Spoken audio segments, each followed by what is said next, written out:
पूर्व मंत्री चौधरी लाल सिंह द्वारा भाजपा छोड़ने के बाद डोगरा स्वाभिमान संगठन नाम से अपनी एक पार्टी बनाई गई है और कुछ दिन पहले उन्होंने अपना एक घोषणा पत्र जारी किया है।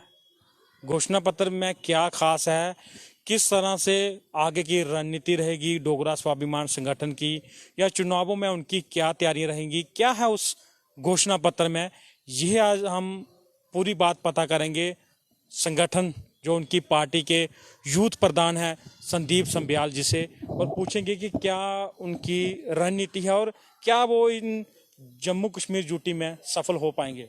सर, स्वागत है आपका पंजाब की सिटी पे। धन्यवाद अजय।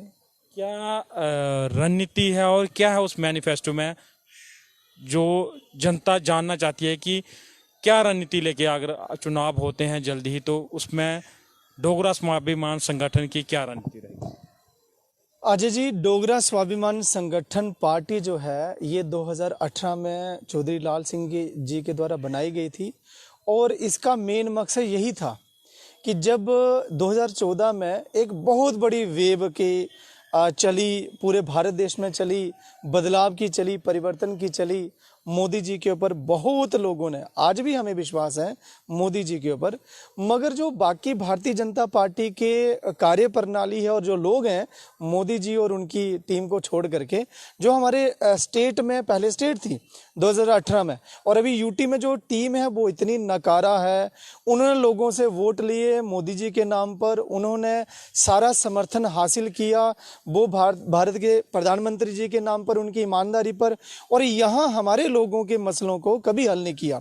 युवाओं को रोजगार नहीं दिया और जो बुनियादी सुविधाएं हैं जैसे बिजली है, पानी है, वो सही ढंग से हमें नहीं मिली।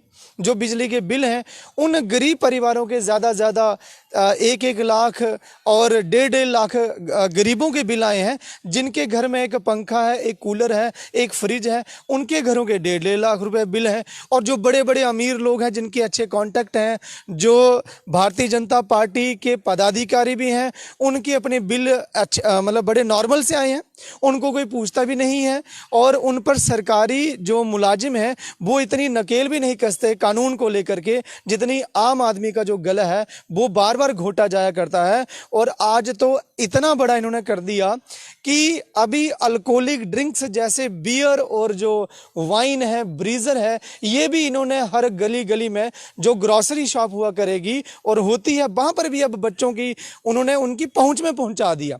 इतनी बड़ी इनकी रॉन्ग पॉलिसीज, रॉन्ग अप्रोच और इनकी फॉल्टी विजन है, जिसके परिप्रेक्ष्य डोगरा स्वाभिमान संगठन को 2018 से इनकी कारगुजारी को देखते हुए यहाँ अलग से एक डोगरास की मान सम्मान बचाने के लिए, यहाँ जम्मू के लोगों के अधिकार दिलवाने के लिए, बेइंसाफी जो जम्मू के साथ होती आ रही है उसको दूर करने के लिए अपना घोषणा पत्र आज की डेट में चौधरी लाल सिंह जी ने जारी किया है।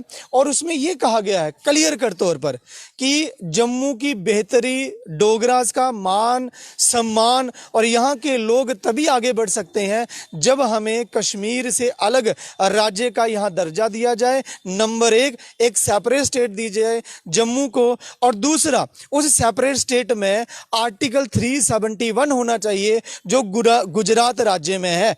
गुजरात में जो लोग रहते हैं वो लोग हैं, वो मानव हैं। जो यहाँ जम्मू में रहते हैं डोगराज, ये मानव नहीं है।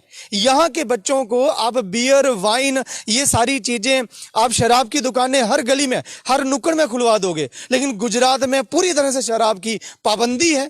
ये डबल स्टैंडर्ड जो है ये नहीं चलेगा। और मैनिफेस्टो में क्या है डोगरा स्वाभिमान संगठन के युवाओं के लिए, क्या विशेष है और नौकरियों का क्या प्रावधान है। युवाओं के लिए साफ स्पष्ट ये कहा गया है कि एक टाइम स्पैन में एक पूरा शेड्यूल बनाया जाएगा, उसके हिसाब से बड़े फास्ट ट्रैक लेवल से जितने भी पढ़े लिखे युवा हैं उनको नौकरी दी जाएगी। हर घर में नौकरी, सरकारी नौकरी देने का प्रावधान है और जम्मू को टूरिस्ट स्टेट बनाने का प्रावधान है, खास करके इको टूरिज्म को प्रमोट करने का पूरा प्रावधान है। इसके अलावा जितनी भी हमारी पढ़ी लिखी बहनें हैं, एमए, बीएड है, हाईली क्वालिफाइड है, उन सबको भले वो ओवरेज हो गई हैं, उनको भी सरकारी नौकरी देने का डोगरा स्वाभिमान संगठन ये वादा करता है घोषणा पत्र दे लेकर के ऐसे वादे ना तो बाद में जब इलेक्शन आएंगे कोई कर सकता है और ना ही उसके पहले कोई इतनी गारंटी दे सकता है जितनी हम लोग दे रहे हैं, क्योंकि जम्मू एक बहुत बढ़िया स्टेट बन सकता है। बहुत ज्यादा हमारे पास प्राकृतिक संसाधन है, अगर हम उन्हीं को सही ढंग से उनका एक इस्तेमाल करें तो हम सबसे रिचेस्ट और सबसे प्रॉस्पेरस स्टेट बन सकते हैं। यहाँ के हर आपको लगता है कि स्वाभिमान संगठन 2018 के बाद इतना मजबूत हुआ कि वो भाजपा या दूसरे अन्य संगठन का मुकाबला कर सकता है? क्या लोगों में स्वाभिमान संगठन के लिए इतना कुछ हो पाया कि वो आपको वोट देंगे? बिल्कुल, ये एक सत्य बात है कि लोगों में अभी तक जो हमारी घोषणाएं हैं, जो हमारा मुद्दा है, जो हमारा इश्यूज हैं और लोगों के बीच हम लेके जा रहे हैं लगातार, लेकिन लोग उस प्रकार से उतना नहीं समझ पा रहे हैं। क्यों नहीं समझ पा रहे हैं ये लोगों पर हम छोड़ते हैं। लोग आज़ाद हैं, वो आज़ाद भारत में रहते हैं, जैसा वो सोचना चाहें सोच सकते हैं, लेकिन महसूस करते हैं अपने घरों में बैठ करके। बातचीत आजकल हर कोई व्यक्ति करता है, विशेष करके पढ़ा लिखा युवा कर रहा है कि हमारे साथ धोखा हुआ है और जम्मू कश्मीर की भारतीय जनता पार्टी ने हम यहां रहने वाले लोगों को इतना ज्यादा पीछे धकेल दिया है। हमारी सारी आर्थिक तरक्की रोक ली है, सामाजिक तरक्की जो है अभी वाइन और बियर पिला करके समाप्त कर रहे हैं। हमारी हर प्रकार की जो बेहतरी है उसके सारे रास्ते बंद कर दिए हैं। हमारे यहाँ की रेत और बजरी तक को बेच दिया है। यहां जितनी भी जम्मू की यूनिवर्सिटीज हैं 5, वहां पे बाहर के लोग वाइस चांसलर बिठा दिए हैं। यहां इतना कोई काबिल इंसान रहा ही नहीं है। इतने अंधे हो चुके हैं ये भारतीय जनता पार्टी वाले। और जो लोग हैं आज लगातार डोगरा स्वाभिमान संगठन की इन बातों को महसूस कर रहे हैं, समझ रहे हैं। एक सामान्य नागरिक भी आज रियलाइज कर रहा है कि हमने 2014 में गलती की थी, यहां स्टेट में किसी और पर पूरी तरह से भरोसा कर लिया किसी के नाम पर। और इस बार जो आगामी चुनाव होंगे विधानसभा के, मुझे नहीं लगता कि जो हमारे यहाँ की जनता है, जो डोगराज हैं जम्मू के, जो नौजवान है, माताएं बहनें हैं, अब वो किसी नेशनलिस्ट पार्टी के ऊपर इतना विश्वास करेंगे, क्योंकि उनकी जो पॉलिसीज हैं, प्रोग्राम है, वो डिसाइड करती है दिल्ली। क्या देना है क्या नहीं देना है वो डिसाइड करेगी उनकी सेंट्रल लीडरशिप। एक पत्ता तक नहीं उनकी मर्जी के बिना यहां हिल सकता। और जो डोगरा स्वाभिमान संगठन है वो सिर्फ और सिर्फ जो यहां जम्मू के लोग कहेंगे, जैसा वो चाहते होंगे, वो डायरेक्ट हम डिसाइड कर सकते हैं, उनको दे सकते हैं। हमें दिल्ली जाने की आवश्यकता नहीं है।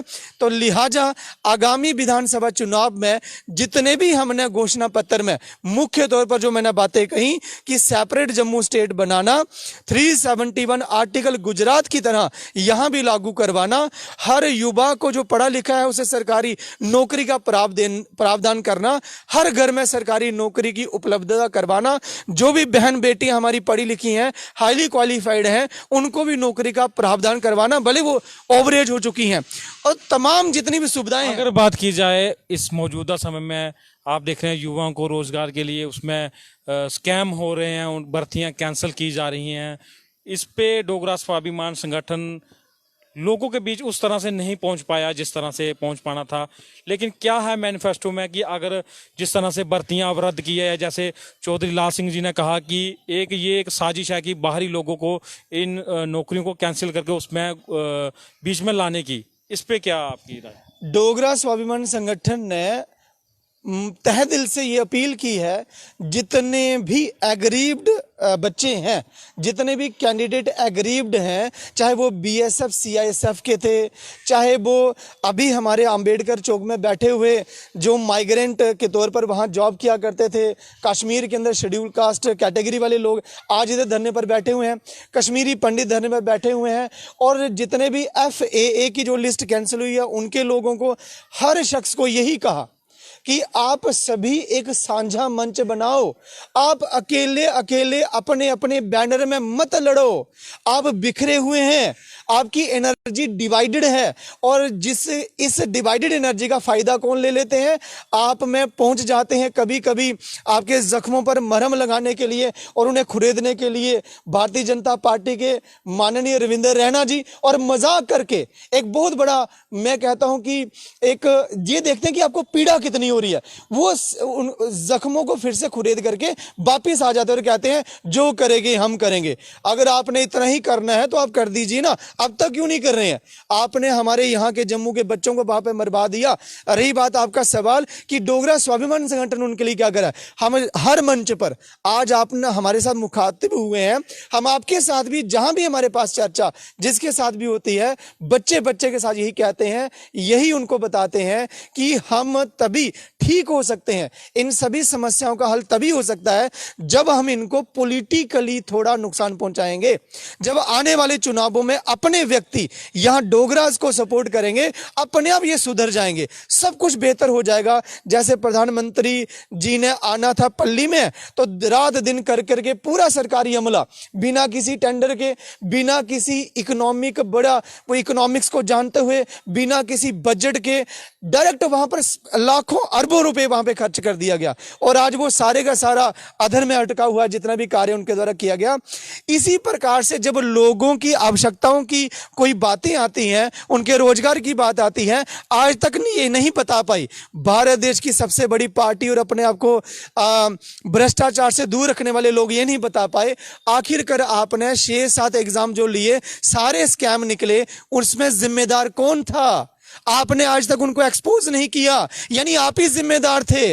आपने आज तक उन क्रिमिनल्स के नाम नहीं बताए जिनकी वजह से बच्चों का भविष्य खराब हुआ है। तो लिहाजा जो डोगरा स्वाभिमान संगठन है वो यहां से अपील करता है आपके माध्यम से कि जितने भी हमारे डोगराज हैं जम्मू में रहने वाले, जम्मू के बाहर, वो सारे अपनी इस धरती के लिए, अपनी इस मां डुग्गर प्रदेश के लिए वो संगठित हो जाएं, एक साथ मिलकर के आवाज उठाएं। जितने भी लोग, चाहे वो सरकारी मुलाजमत है, चाहे वो प्राइवेट है, जिन जिन लोगों को किसी प्रकार का कोई नुकसान हुआ है, वो सारे एक साझा मंच बना करके एक साथ बैठ करके और एक साथ अपनी लड़ाई लड़े तो ये अपने आप ठीक हो जाएगा, सारी समस्याएं जो है वो हल हो जाएंगी। तो ये थे डोगरा स्वाभिमान संगठन के संदीप संबियाल जो यूथ प्रेसिडेंट है। उन्होंने बात अपनी रख दी है। अब लोगों पर कितना इसका अमल होता है ये तो आगामी चुनाव ही दिखाएंगे, लेकिन उनका मैनिफेस्टो साफ है कि रोजगार के मुद्दे पे या किसी अन्य जो पढ़े लिखे युवा हैं उनके मुद्दे पे। तो ये सारी बातें अब चुनावों में सफल होगी कि डोगरा स्वाभिमान संगठन यहाँ पे कितनी सीट निकाल पाता है या नहीं निकाल पाता है। पंजाब केसरी टीवी के लिए अजय सिंह, सांबा।